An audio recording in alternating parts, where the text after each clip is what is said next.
At the outset, I would like to thank God for giving us good health and this privilege so that our three brothers and sisters, the CNSA family, gather together and share our minds.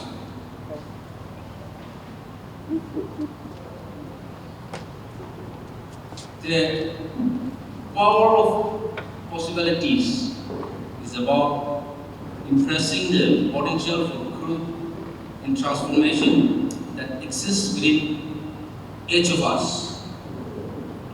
It reflects the unbounded potential that lies within each individual and community when driven by purpose, resilience, and vision.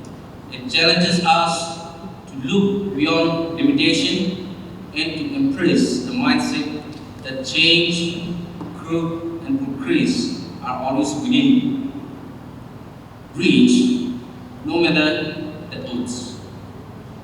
This theme is called to action, to believe in the strength of ideas, the value of hard work, and the impact of unity.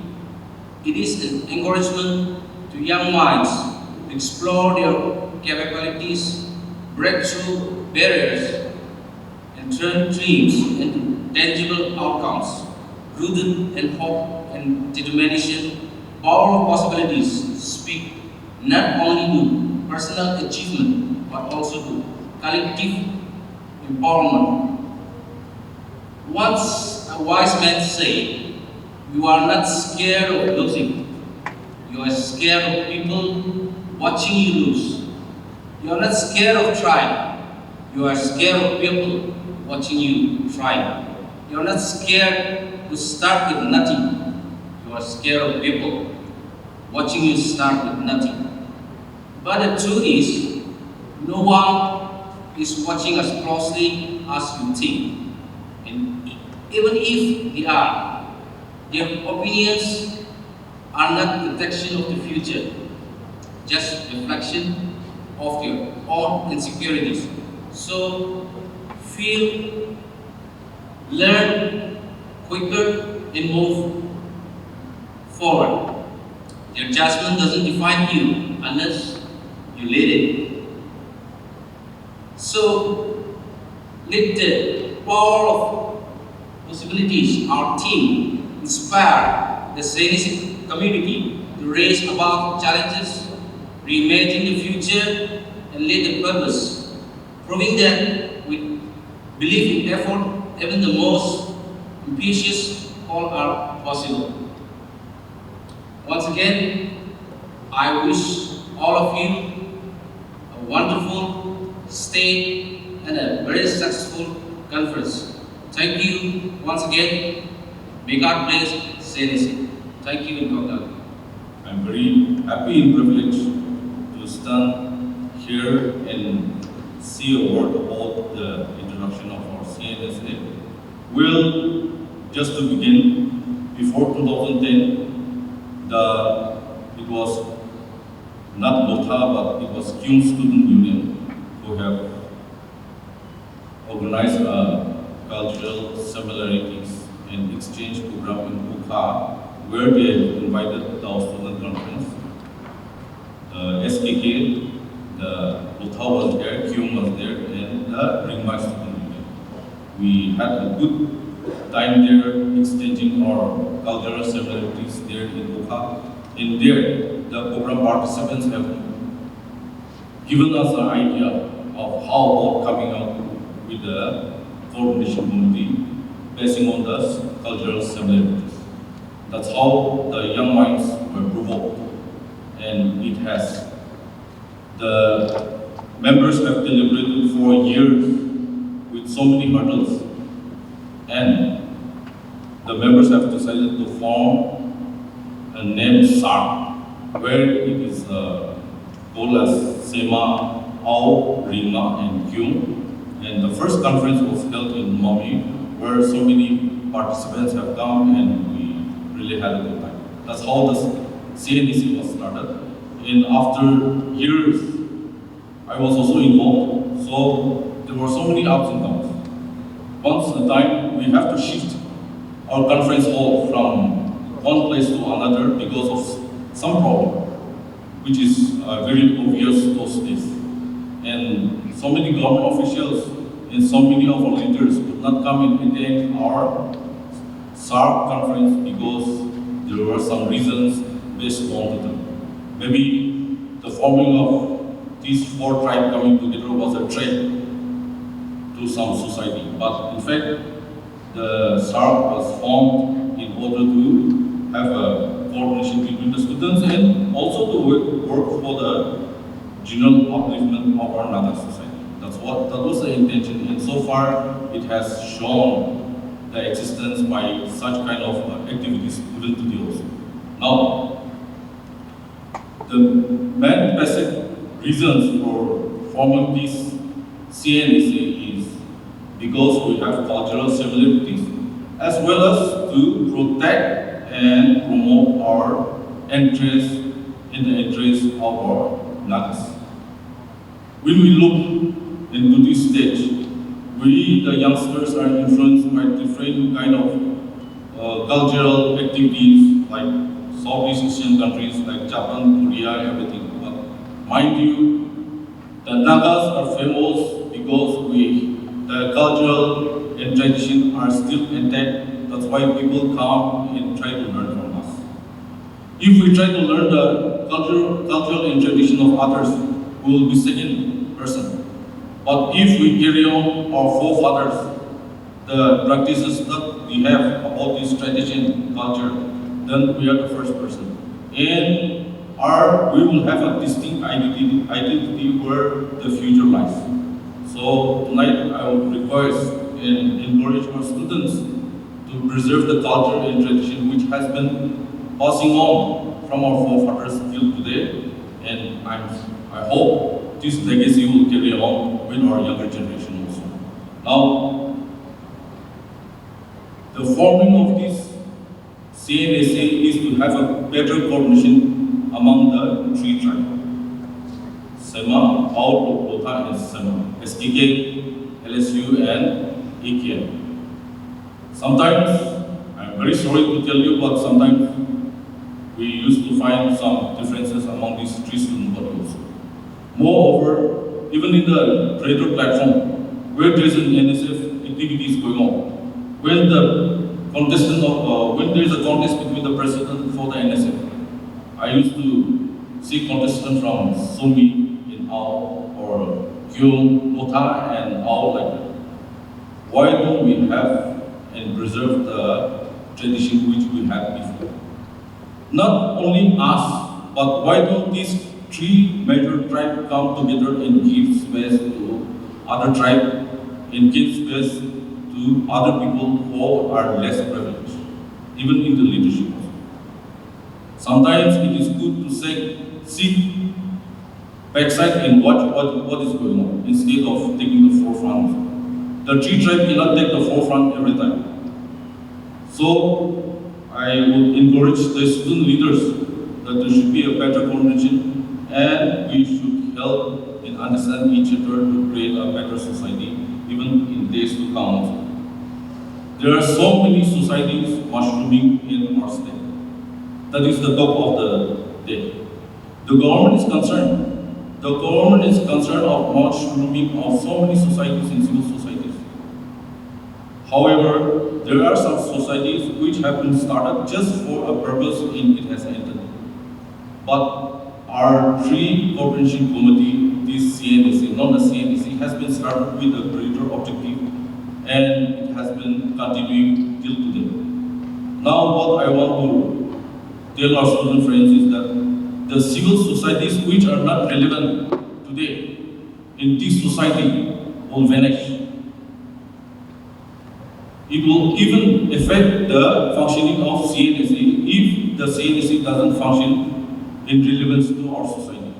Therefore, I would encourage and ask the student leaders who are today leading the CNSA of these three tribes to have a relevancy in our system, in our today's life, and lead the students where it will benefit not only us, but for the whole state.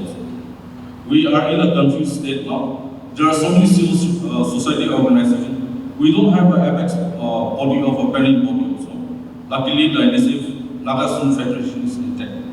But the existence of Naga Ho has been questioned now. And the Nagas are at the cross stage, and there is no platform where the general opinion can be collected. Therefore, the CNSA should make a way and help our parents to come and establish an apex body of a Naga platform where the ongoing political talk can be also discussed and come to and bring to a conclusive solution.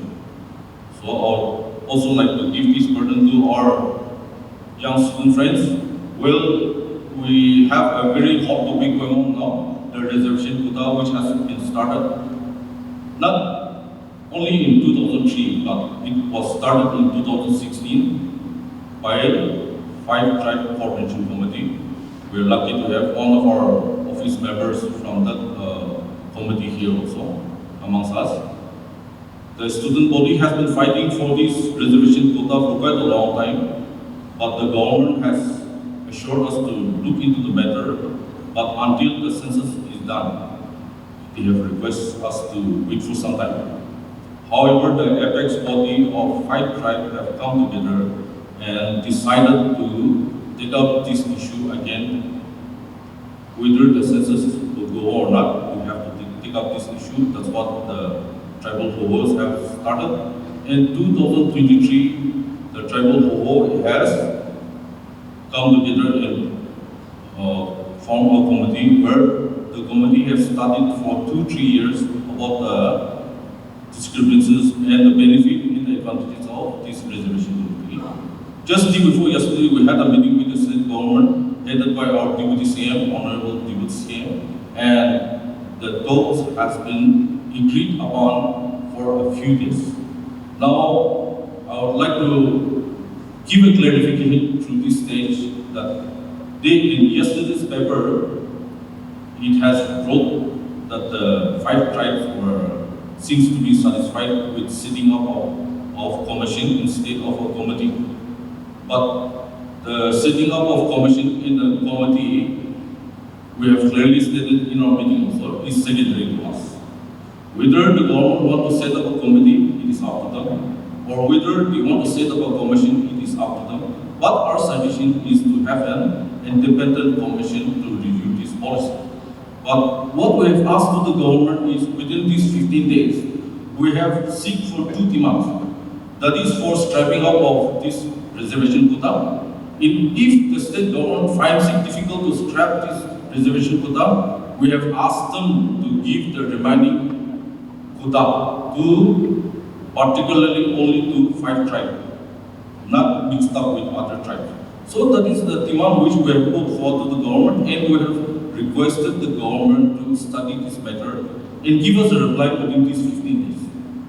So, we are less concerned about the setting up of a commission and a committee, but we are concerned about the demand that the 5 tribes have forwarded. If the government fails to give a positive response within these 15 days, maybe the 5 tribe committee might start with a system of agitation, which is not very healthy for all of us. So with this platform, I would request the state government to use their major decision and study this matter and give us a positive response so that it will also benefit not only to the youngsters but also even to our parents also. Because parents are the ones who have been worrying for so many years now. So with that little kind of words, I would like to come to a conclusion. I would wish that this 5th General Conference of CNSA has successful. Thank you. The program says greetings, so I greet all of you on behalf of Otago. Greetings. This is an old saying, but still applicable. This is universal. So, like you have said, power of possibilities. And there is another old saying, where there is a will, there is a way. That also you know. So, pursue our theme, power of possibilities.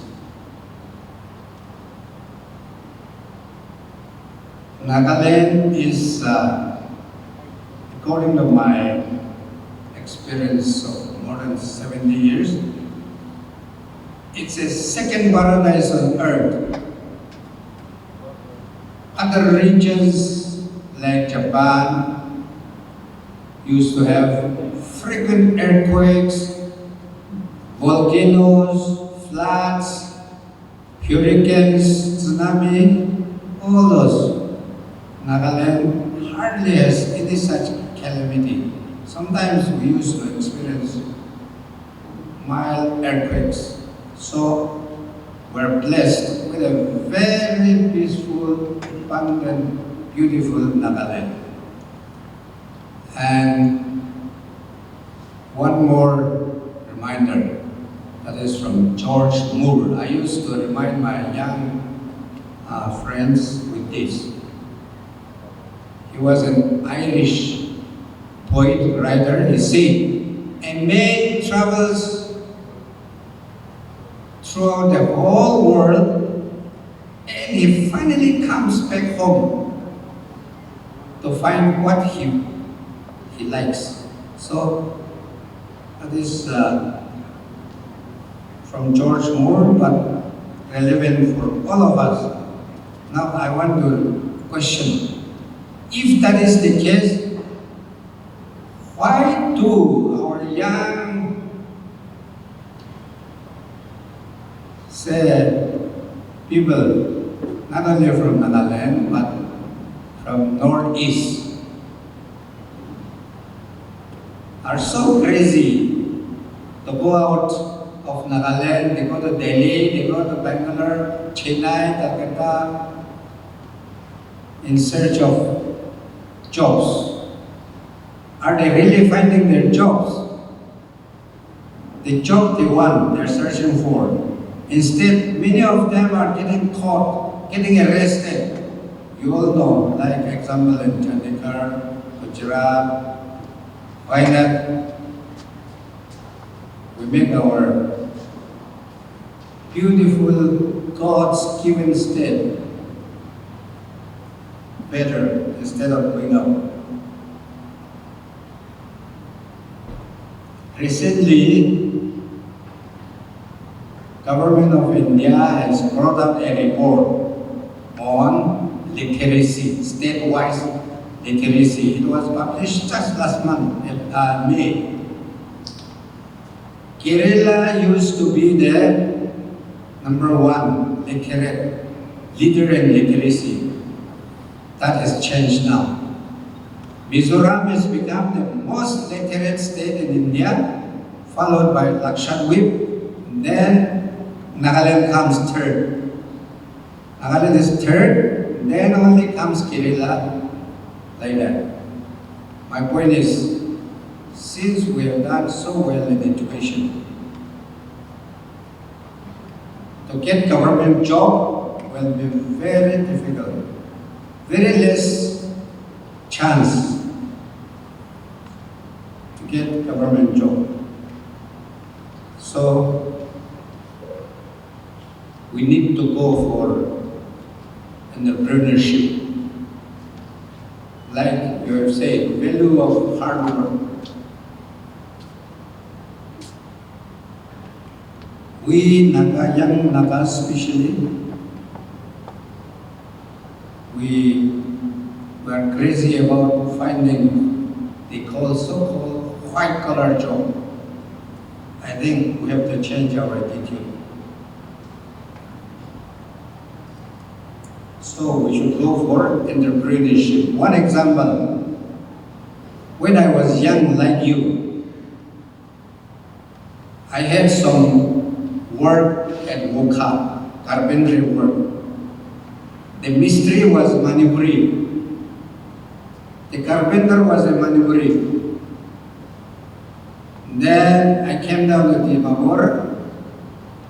I went to the tailor. The tailor was also a Manipuri. Then I took my vehicle, the jeep, That time it was cheap. To the workshop for minor repairs. Mechanic was also maneuvering. Then my friend was using a radio, Philips radio. He wanted to tone up his radio, minor defects. So we went to the radio shop. The radio mechanic was also maneuvering. What are we doing, Nagas? What about our young CNSA students, friends? Let us too like the Manipuris at those days. Now we are also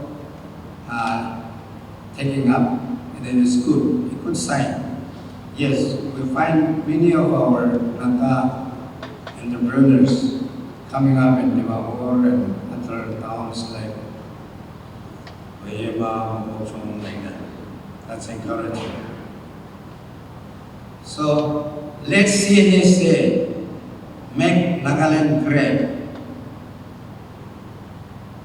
Whether it is really true, but officially, and people look upon us, they treat central tribes, Lota, Sema, like that. The most advanced tribes of Nagaland, they say. Other tribes are catching up. They are equally advanced now. But that is the people's celebration on our three central tribes. So, befitting our name, to be worthy of our name, let CNSA be a shining star for the Nagas.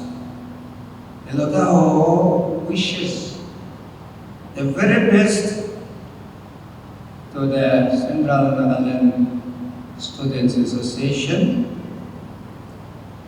May the Almighty God lead the CNSA for making Nagaland great, for taking Nagaland ahead for a better future, because the future belongs to you. So let the future be good, so that you will also be in that good future. It is my privilege and also an honor to be at this 5th General Conference now of the Central Nagaland Student Association. I'm happy to be in the midst of so many young, smart minds who are from a remote corner of India. We are from the remote corner of India, so rich in diverse culture called Naga. This year's theme of the CNSA, the power of possibilities, could not have come at more important time. Because today, more than ever, we need to remind ourselves and our young people, yes, it is possible. But before we speak of the possibilities, we must also speak the truth. And that truth is this: our young people are facing many difficulties, real, deep, and difficult challenges. Therefore, let us first study the challenges. The challenge of limited opportunities. Too many of our young youth are held back not by the lack of talent, but by lack of opportunity. Jobs are few, industries are underdeveloped in Nagaland. Many young people are forced to leave the state in search of employment and also for higher education. But those who stay back often feel left behind, unsure if their dreams have room to grow in their own land. But let me tell you this, where opportunities are lagging, innovation must rise. Do not wait for the doors to open. Build them.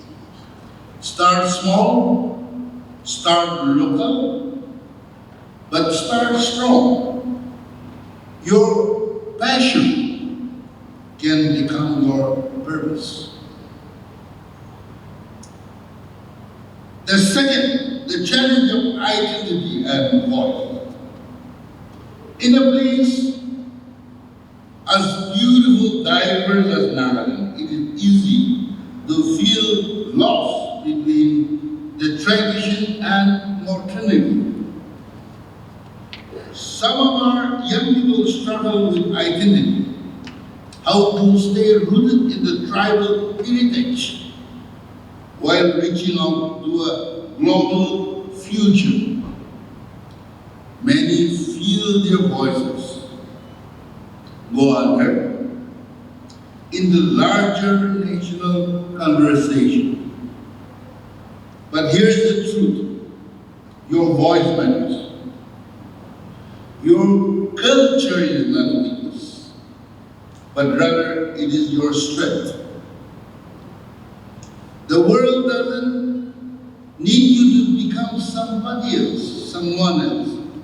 It needs you to become fully and proudly who you already are.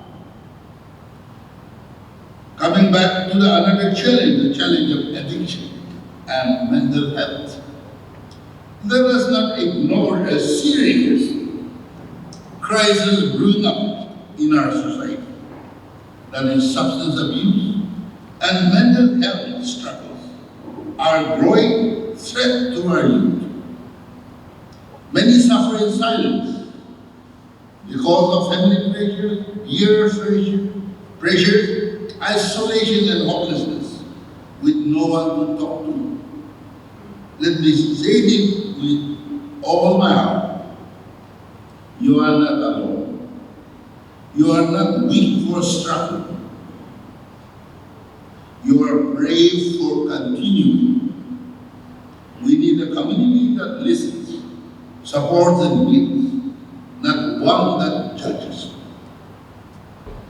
The challenge of corruption and frustration, as earlier speaker already mentioned a little about corruption.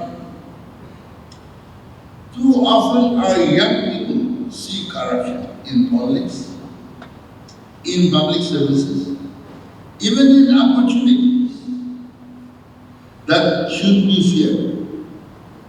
This breeds cynicism. It makes them ask, why try? What is the point? But I challenge you, be the generation that doesn't give you, but rises up, overcome injustice, not with violence or hatred, but with education, integrity, and vision. Be leaders who are clean, clear, and courageous. Now, let us talk about the power of possibilities. Yes, the challenges are real.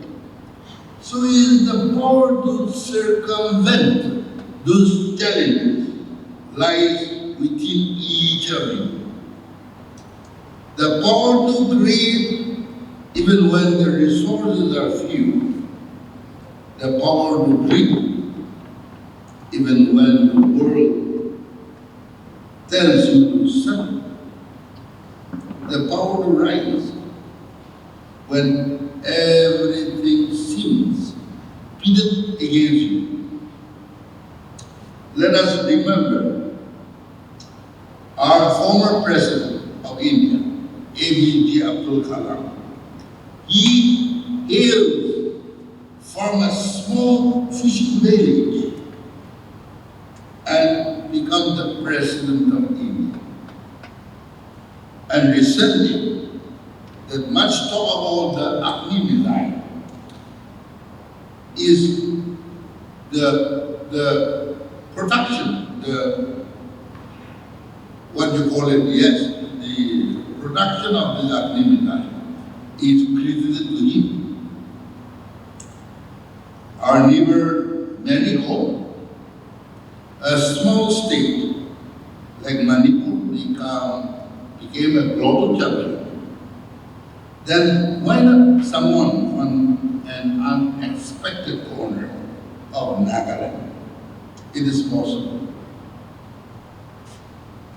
In conclusion to every student in attendance and who are listening, you are not too small, your dreams are not too big. The world is waiting for your voice, your courage, your innovation, your commitment, your tenacity, never to give in attitude. So rise up. Let us begin to believe that from this tiny world of Naga can emerge leaders, artists, scientists, entrepreneurs, and base setters. Therefore, may you walk forward with purpose, not fear. May you turn your pain into power. And may you always believe in the power of possibilities. Thank you, Gopnalim. God bless you all.